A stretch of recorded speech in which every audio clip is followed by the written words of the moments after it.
Hi, I'm theater critic Jay Handelman. I'm here with Carrie, arts writer at the Sarasota Herald-Tribune, and it's time for another edition of Spotlight on the Arts. Another exciting edition. Well, it's an exciting week because the Herald-Tribune won its second Pulitzer Prize this week. It is exciting. And even though we had nothing to do with that, we'd like to think that our arts coverage is Pulitzer Prize worthy, and maybe someday we'll join the ranks. So let's prove.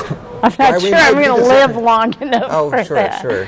So why don't you get us started and let people know what's going on in the week ahead? Great. Well, one thing that's going on this weekend, which I think is exciting, is Poetry Life. It's Poetry Life Weekend, which is several events around poetry. This is an event that was started by Georgia Court, the owner of Bookstore One, 4 years ago.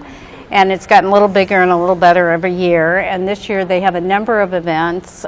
Starting on Friday afternoon, they have just a kind of coffee and conversation event with the two guests for this year. Richard Blanco, who was the poet who spoke at Barack Obama's second inauguration. And also Tracy K. Smith, who was the 2012 Pulitzer Prize winner for poetry. So they'll be talking with people in an informal way Friday afternoon. Saturday there is a favorite poem reading where people from the community read their favorite poems. And there's also some student contest winners who wrote poems who will read their poems. Great.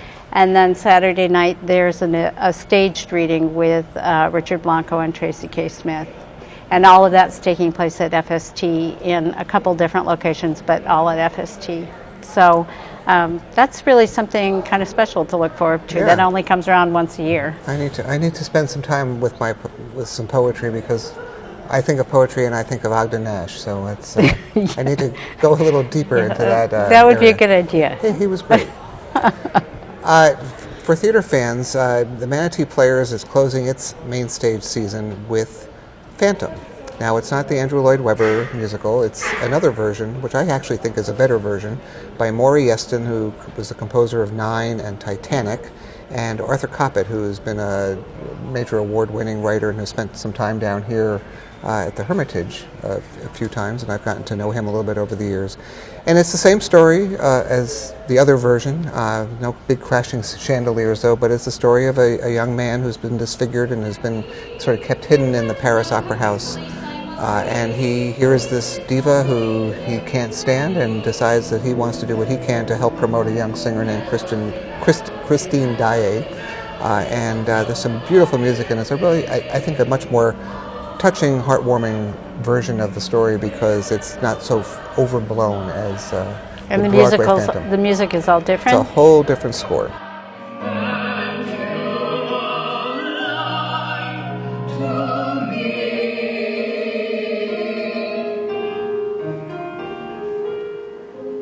You get to see something familiar and something different at the same time. And James Hyde, who was in Les Miserables at the Manatee Players, played Marius a couple of years ago, is playing the Phantom. So I'm looking forward to seeing that.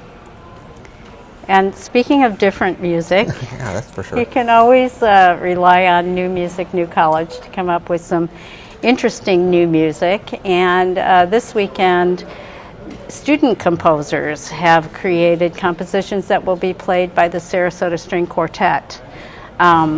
So you're talking really cutting edge. You're talking not only New Music, New College, you're talking about the new crop of composers from New Music, New College.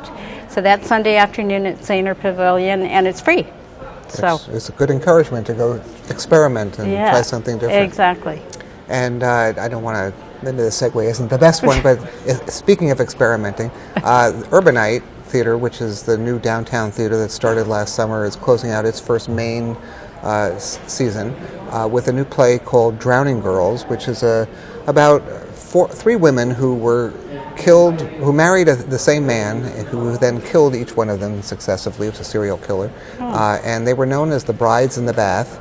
This happened in the early 20th century in England, and this play gives them voice and lets them tell their story, and while the trial is going on in a nearby room, and it sounds really kind of fascinating and a little bit creepy. Yeah. So that's running through May 22nd. If you're looking for something perhaps a little more heartwarming, Okay. with some familiar faces, the West Coast Black Theater Troops is doing Driving Miss Daisy, which many people are familiar with from the film. And there's some familiar faces, local faces, in the production. Carolyn Michael is Miss Daisy. She's familiar as a longtime Oslo Repertory Theater member. Taurine Black, formerly of Hill Street Blues, will be the chauffeur. And he was here a couple years ago in The Whipping Man at West Coast Black Theater Troupe. Okay, so yeah. people may have seen him then, too. I remember that. And Howard Millman, who happens to be Carolyn Michael's husband, is directing, and he's a favorite director around here. So that runs through May 28th, and does it open this weekend? It does. It does. opens this weekend. Saturday night.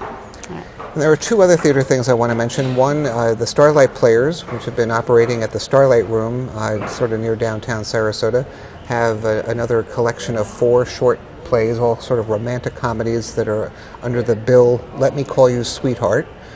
So that's going on this weekend, and you get a discount for dinner if you eat dinner at the Starlight Room, either before or after the show.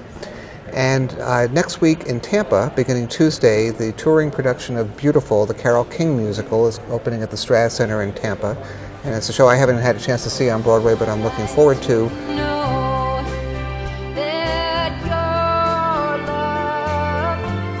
Two of the people in the show have ties to Sarasota. The woman playing Carole King, Abby Mueller, was here at the Oslo playing Abigail Adams a few years ago.